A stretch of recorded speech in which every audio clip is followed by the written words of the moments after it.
What's up, everybody? This is Ed from This Day in Metal. Today, I'm lucky enough to be joined by Fredrik Åkesson, master guitarist of Opeth, progressive metal legends.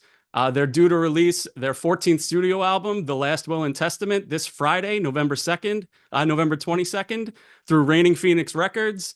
Fredrik, what's going on, man? Thanks for being here. Well, you're the third interview for tonight, and thanks for having me. It's all good, man. We're quite excited. The album's coming out on Friday, and tomorrow we have a listening session with some fans here in Stockholm. So even Martin Mendes, our bass player, is flying up from Barcelona, where he lives. So it's going to be interesting to see, the reaction when people listen to the album, even though it's going to be a noisy environment, people drinking beers and whatever. But That can always get a little bit hectic. I know yeah, I that, guess you need to sit down with headphones and, be in your bubble when you consume an album first time at least.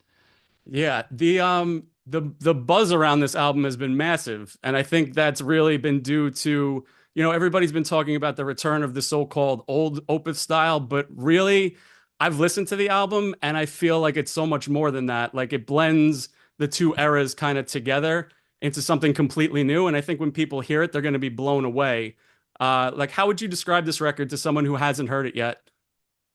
Well, I think you're on the right track there. I think it kind of assembles the old Opeth and like the previous four albums, which are more proggier perhaps, or actually without the death metal vocals.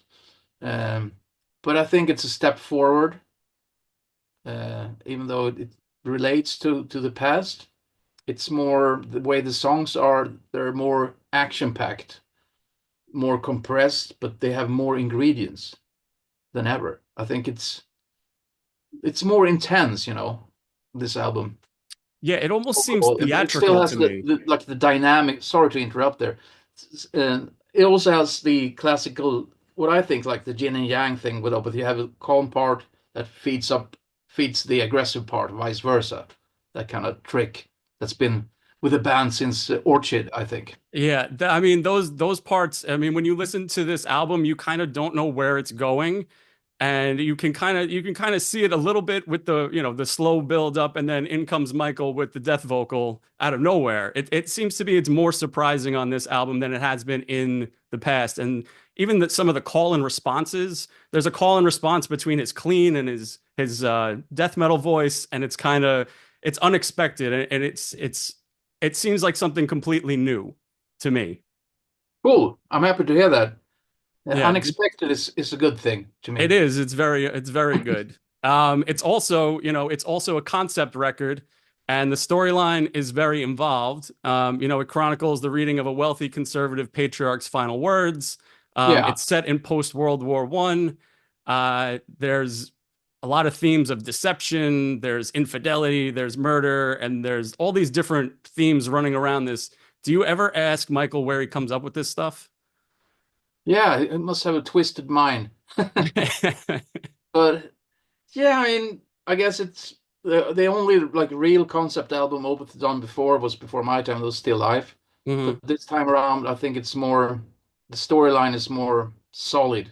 I would say that's what Michael said as well. Uh, so I don't know. I mean, he got inspiration from TV series Succession, but that's more people sucking up to the great dad to become the next boss at the company basically. But this is a different story. I mean maybe it's kind of inspired by old King Diamond, Abigail, and that kind of Mhm. stuff in a way. We listen to concept albums like I grew up listening to them and Abigail, and also like Queensryche, Operation Mindcrime for me. That's It's a big. classic. Yeah, that kind of stuff. Maybe Dio, Magica for to Uh-huh. I know you're uh, a big Dio guy. yeah. Yeah, and So I I was mean, watching what was I? I was watching an interview before this where you were talking about the solo from A Story Never Told, and you said and you were inspired a bit by Richie Blackmore on that, right? yeah, I kind of like I thought about Blackmore, thought a little bit about David Gilmour as well, you Okay. know, but I didn't try to copy him or anything. Just you know this old Rainbow instrumental track called Snowblind? We Yes. talked a little about when I did that solo because it finished off the album, and it's kind of more of an emotional type of solo, longer one, and I tried to do something more melodic that suits this song, which is a ballad, of course. Yeah. Uh, Something different to the other ones. But we also talked about at the very end of the solo that me and Mike talked about this, you know, the marching out with Rising Force, Yngwie J. Malmsteen, the Hmm. instrumental track at the end. It's kind of actually playing slow for once on that track, but at the end in the fade you can hear him start going off, and Yeah. we kind of wanted to have that kind of thing in the fade. So the solo I put on is way longer and it's way more fast stuff happening, but they faded it a bit early. I was like, can we have it fade a little bit longer? It's more fast shit there. I really want that stuff in there. Yeah, it's there a little bit, you know. I still got the fade like 10 seconds longer than it was from the beginning. All right. Well, that's I had to something. bell a That's little bit good. there. Good for you. Yeah. I guess. Hopefully for the listener. Absolutely. Well, I've listened to it, and for me, like I said, I think it's an incredible album that really, I mean, between the narrative, what's going on musically, and just kind of how it's blending both of those styles, I really think it's an incredible achievement. And I think a big part of that is your playing on the record. I saw you said you really wanted to push yourself, and you wanted every solo to stand out on the record, and I feel that they really do. Tell me a bit about how you went about writing them for this record. Thank you very much. No Appreciate problem. it. I mean, it was kind of different in the writing process because when we did Ink Out of an Anim, I did all the leads at Michael's home studio with him sitting next to me, which is like, okay, I have to improvise something now on the go. But this time, I didn't hear where I'm sitting now in my studio, and I really I spent extra time with him. Basically, I put more afterthought into the solos. I put a couple of solos down and then went back the day after. Oh, maybe I should, yeah, stuff like that. Trying to find melodic concepts tied in with maybe some more technical stuff leading into it. And I mean, the main goal for me is to do every solo should be different from one each other. But the most important thing, the goal was to do something that hopefully lifts the song and of course suits the song. It hasn't. I can't be thinking, oh, I have to put in that flashy lick that I learned just to show off. That's not the mind frame, you know. Of course, you want to have, you know, stuff in there, but some to a certain extent, I would like the paragraph one in the lyric. Michael was talking about spiders and stuff. There's spiders weave Hmm. mentioned in the lyric, and I was thinking about this tapping thing in the beginning, like the sound of spiders, like the vibe of spiders, like stuff like that. That's very creative, and it does come through. I think for me, listening to the album, it was paragraph four really came through because you have which Ian Anderson playing flute, which kind of leads to a little bit of a lead, and then it becomes a solo that's kind of simple, but it's kind of towering and fits the mood in that song. And then paragraph six also, where there's almost like uh, the keyboard is the first solo, and then you come in and play almost the same exact thing, and it kind of blends from one to the next. I thought those two were ones that stood out to me as truly like Oh, thank you. different That and cool. thanks. That's actual solo in paragraph six. That was actually something I just nailed like first or second take. I just went for it. I Yeah. think it's a short solo, and it kind of reminds me of when I was a kid listening to Jens Johansson and Yngwie Malmsteen training of solos. It's Uh-huh. like, let's go for that kind of vibe, and just went for it. I mean, it definitely comes through. And I'm really just very impressed with the album in general.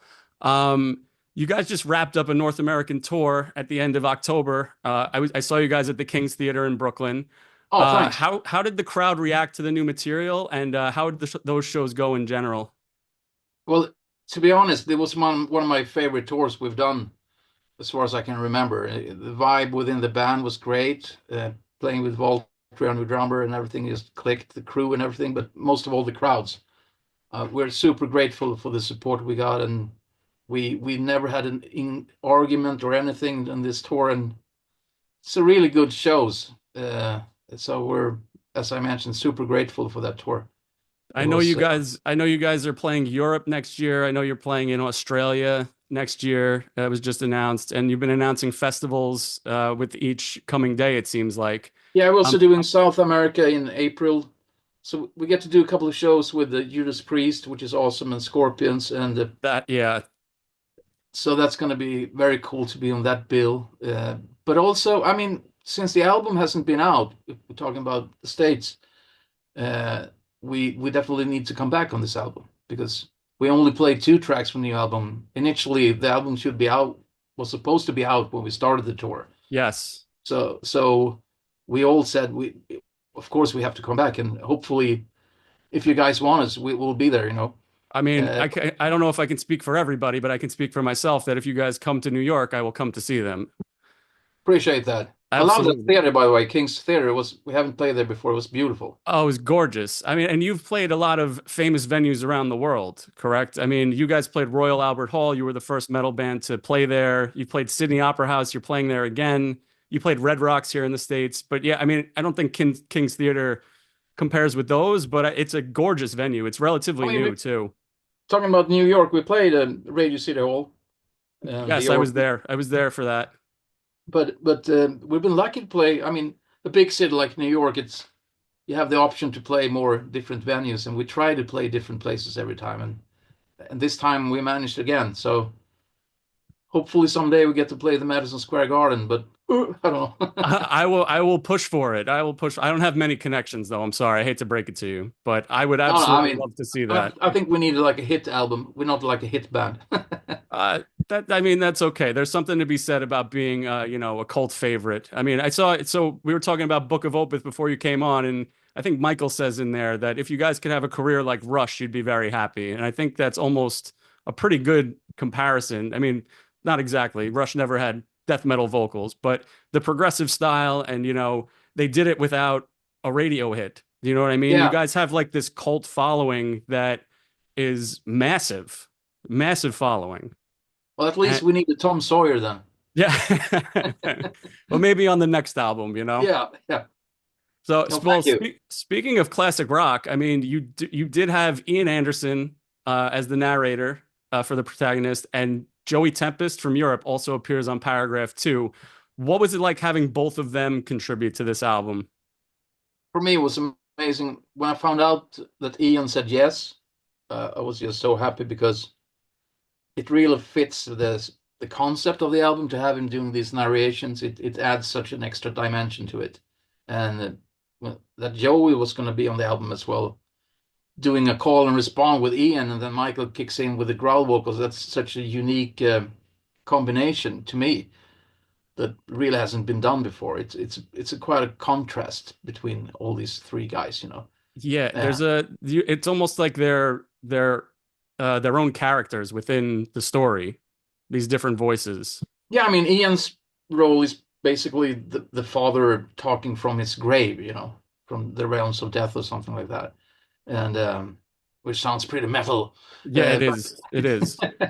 but yeah, that was great. I mean, and Joey did awesome. We know him since he was been interested in Europe. I mean, if you look at the paper, it's kind of a strange combination maybe, but he was over at lunch to Mike's house, and he asked him to do it, and I don't think you do many guest appearances, so we're super happy about that. But also the fact that Ian plays a flute solo on Paragraph 4.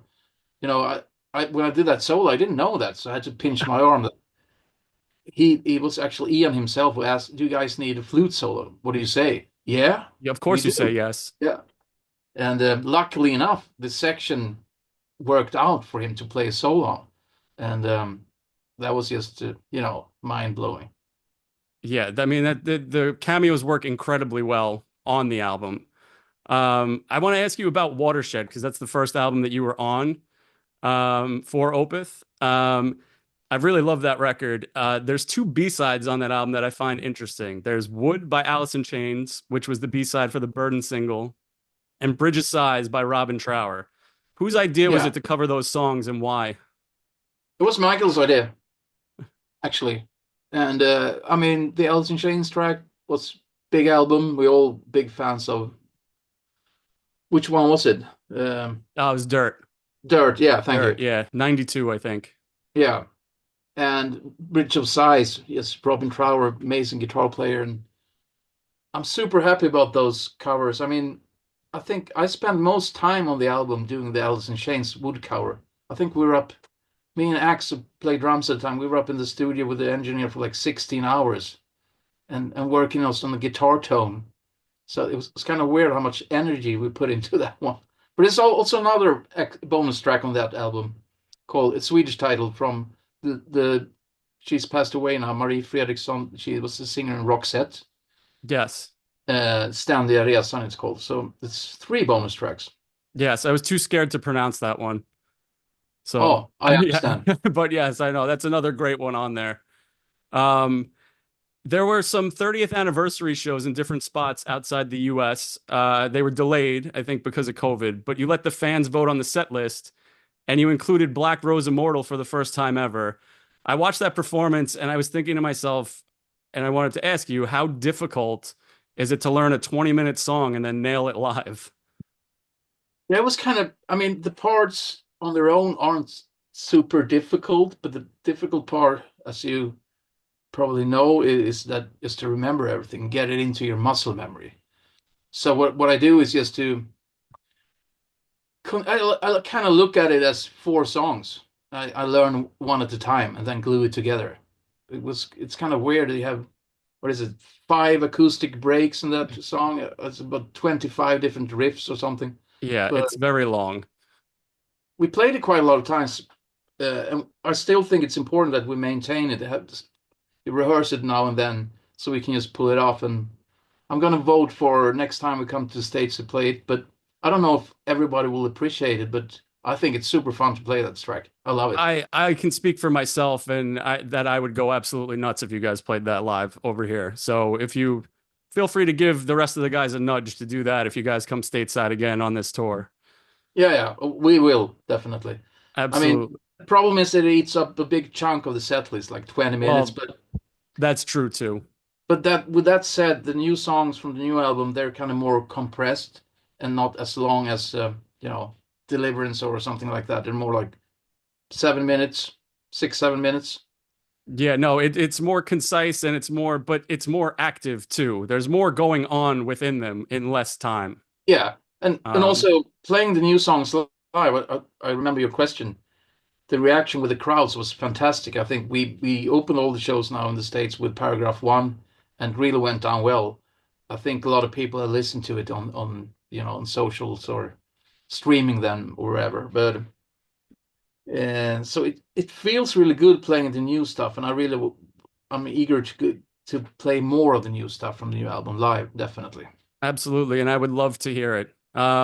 So to close off, in Book of Opeth, Michael said that he finally had someone in the band that could fill the lead guitar role when you joined, and he no longer had to worry about it. What has it been like playing, performing, and creating with Michael, and how has your relationship grown over the last 17 years? Well, I mean, I still enjoy very much hearing him play guitar.